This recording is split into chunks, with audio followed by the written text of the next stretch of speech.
Hello, I'm Aaron Dewsnap. Welcome to DSP Spotlight. The film we are about to see is the 2008 remake of Manuel Costanizza's classic costume drama Sugar Cubism. The 2008 incarnation was filmed entirely on the grave of screen legend Charlie Chaplin. The film was adapted from an early 13th century Kenyan folktale entitled The Monster Mash.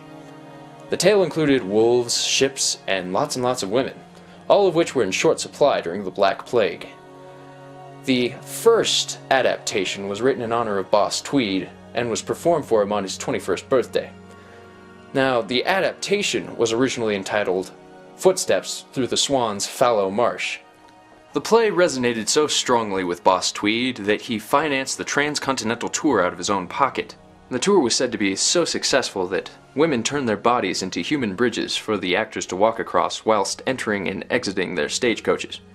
However, the tour came to an abrupt end in the infamous Tampa Bay tragedy, in which several of the actors were consumed by a pack of skunk ape.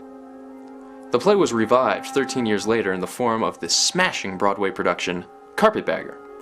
Carpetbagger also starred the then prolific Leon Punchinello.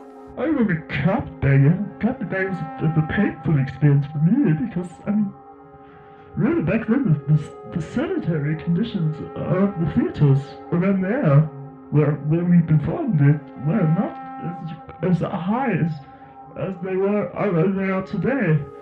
Carpetbagger was an unprecedented spectacle. Many audiences described it as a bloodbath, with hours of senseless burlesque intermingled with alcoholism and stock car racing. Truly a story ahead of its time.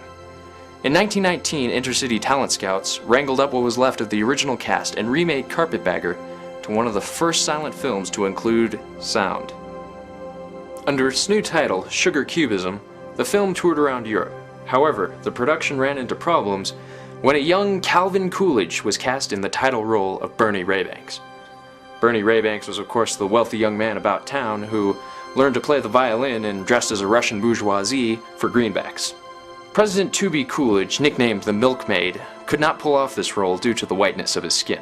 Well, my first day on the set was my first experience in cross-dressing. Slightly uncomfortable at the time, I kept an open mind. As World War II raged in Europe, Frank Capra unearthed the original production notes for Sugar Cubism and purchased the rights for the tidy sum of $35,000. Cary Grant was cast in the role of Crackers O'Toole, and Ava Gardner joined the cast late in production in the small role of German number 2. No. It couldn't have been Charles because Charles was killed in an automobile accident in 1918. As a controversial and consequently high-risk film, studio execs demanded that the film be rewritten to conform to the then wildly popular circus film genre. With the winds of change blowing gently behind its gossamer sails, Sugar Cubism went on to become one of the greatest and most loved cult classics of all time.